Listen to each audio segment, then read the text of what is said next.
What's up, creators? Jonathan here. Today's post or whatnot is concerning this box. I just finished rebuilding it. This is a three-way electronic crossover. It's made by Ashley. Let's get that in the thing there. Model SC-77. And I took it all apart, polished the face, took a little toothbrush, took off all the little knobs, cleaned the knobs. They had like old, grease, ugly.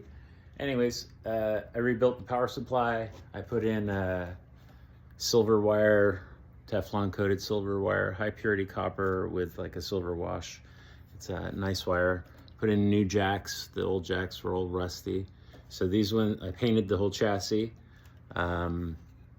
rebuilt the power supply, and these op amps, these are the same op amps. They're from Texas Instruments, and they're the same op amps that are used in TS9s, TS808s, for you guitar players out there. Just a simple, clean, high fidelity op amp. And this has two inputs for stereo, left and right, and three outputs per channel. So a bass channel, a mid channel, and a high frequency channel. And that's what I'm gonna be running my bedroom system on.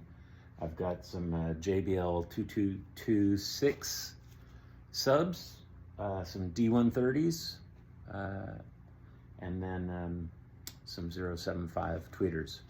And this is the crossover to make all these work. The reason I chose to do the electronic crossover is because I have one.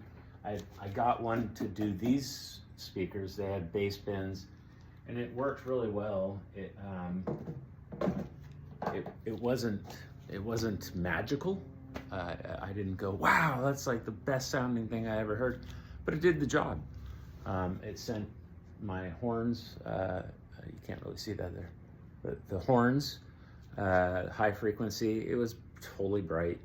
I was doing DJ, this was my DJ setup, and I'm gonna be making music with this one, so more just creating music. Oh, there, that's probably a better photo. But anyways, yeah, I needed to do a crossover, and you can do passive, or passive would be components like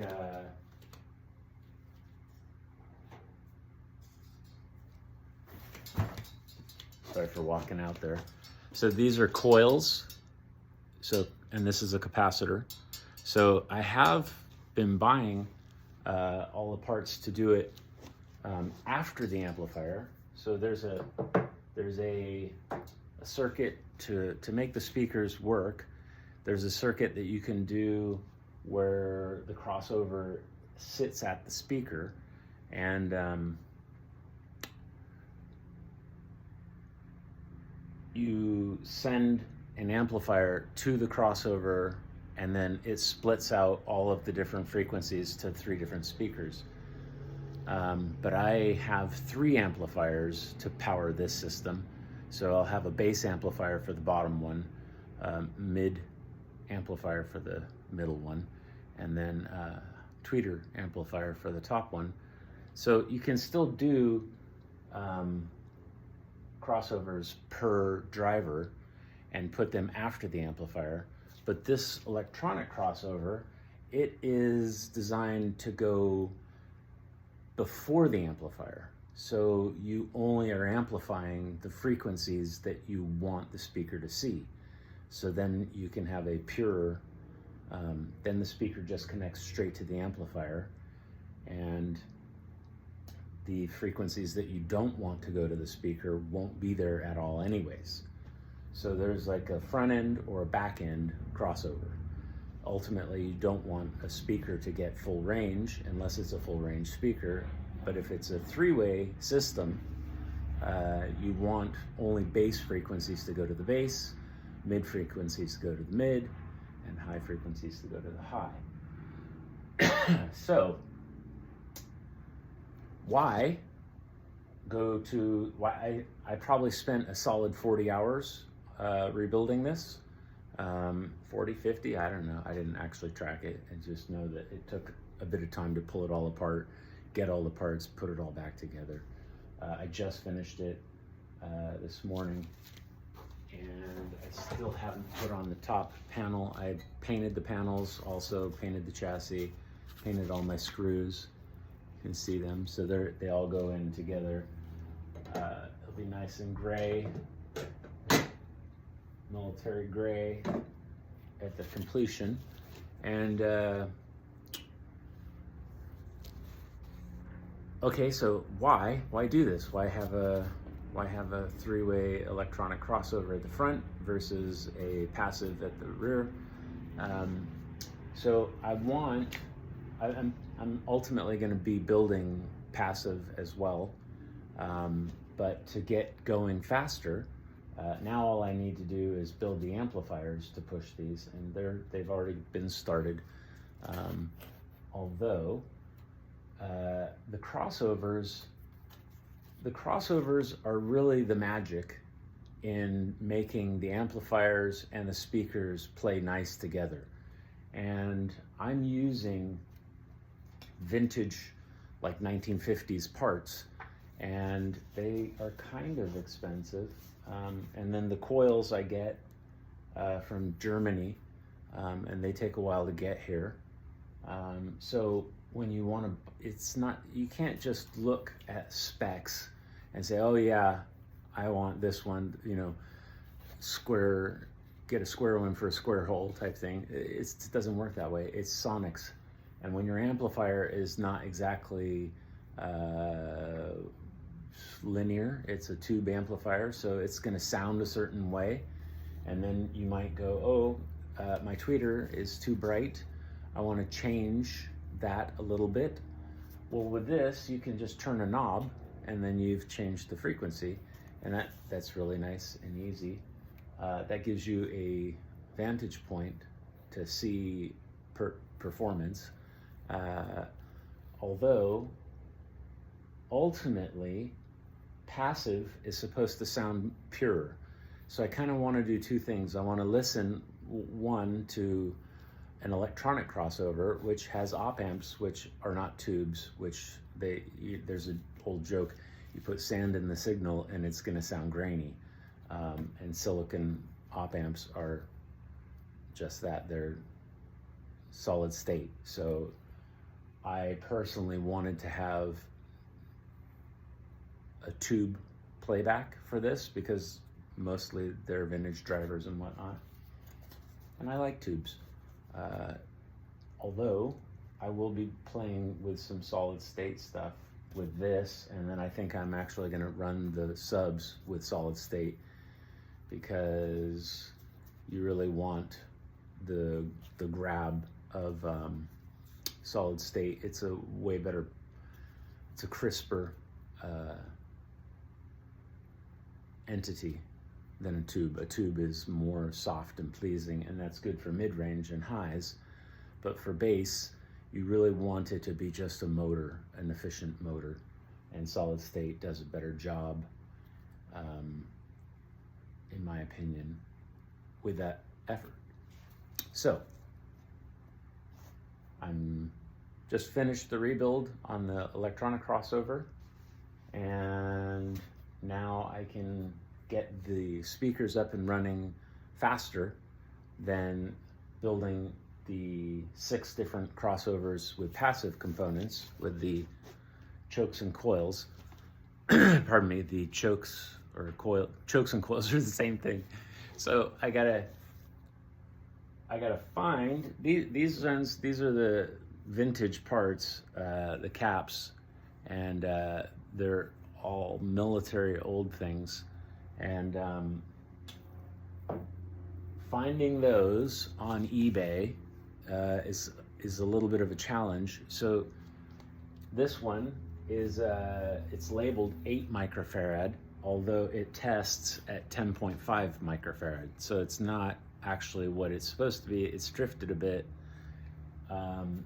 And then I have to get a pair, which I have pairs, although I don't know if 10 in my crossover, 10 microfarad is gonna make me happy, or if I'm gonna think, oh, that sounds too milky. So there's gonna be play where I'm gonna have to try different values, which means buy more parts. And then I don't wanna be doing these listening tests without some ability to have a computer with a microphone that has software to tell me the frequency is working into this tweeter, and you're now recording it and hearing back that the speaker is doing what you want it to do, or what I want it to do. And then does that sound pleasing?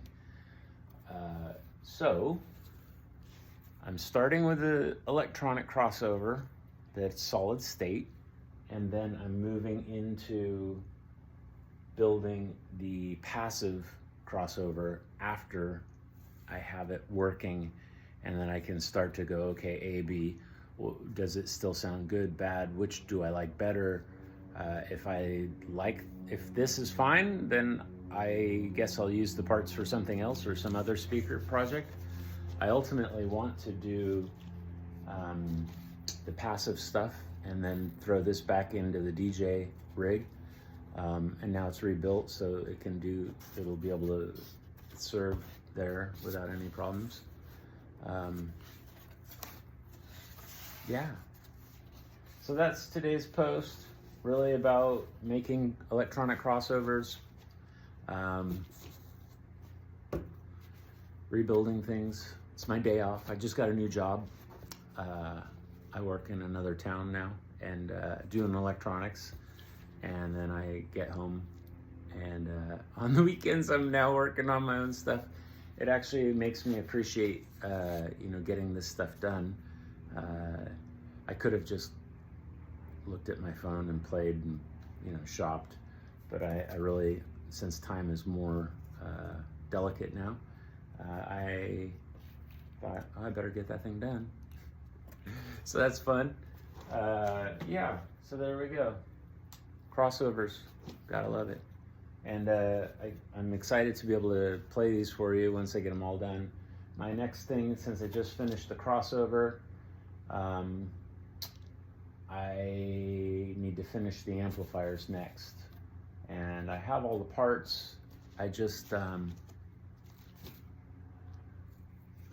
honestly, I'm at a place where I want to put them onto dual chassis things. So a power supply on one chassis and then the audio section on the second chassis. And then that actually means for 6 amplifiers, that means 12 chassis. And I'm just sort of trying to wrap my head around 12 chassis and where do they all go.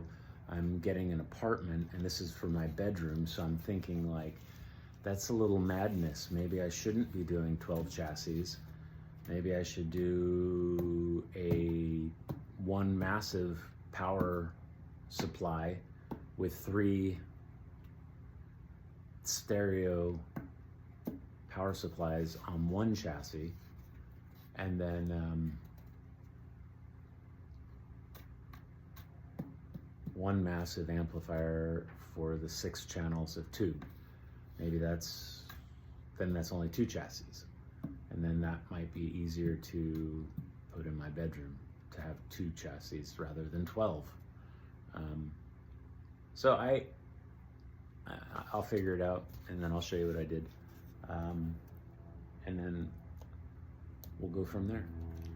All right, so that's it. I'm at 15 minutes here, or nearly. Like and subscribe.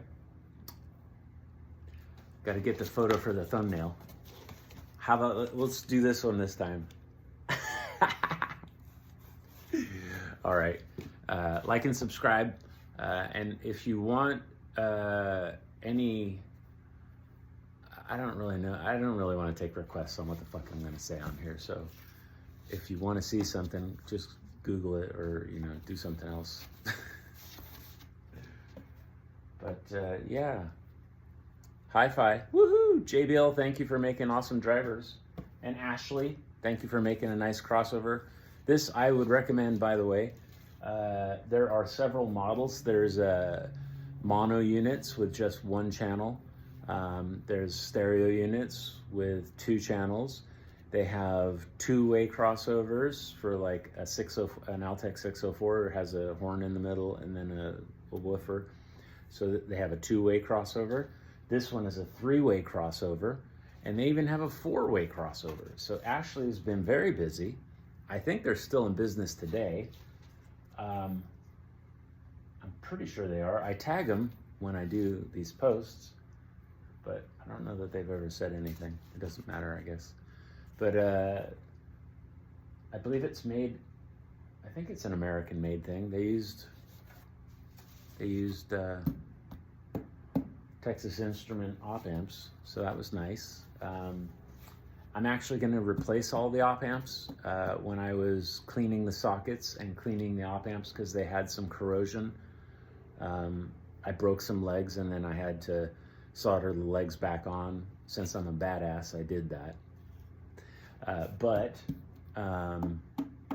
ultimately, I would rather have new op amps because, I don't know, just for longer life. I knew they got broke, and then I repaired them, and it's just, they're like $1 a piece. So I want to say there's like 8 per, oh no, they're $5 a piece, $5 a piece. So about $100 with shipping. So another $100 gets thrown into this. I did use Sprague orange drops, which I think I showed you just a few moments ago. So it should sound nice. It's got a whole brand new Sprague power supply, and I upgraded some power resistors. So it should be nice and quiet and clean and punchy. Yeah. All right, that's it. I'm just chatting now. All right, I think that's the end of this. Peace, creators. Keep up your grind. Keep working. Keep doing whatever you do. And good luck.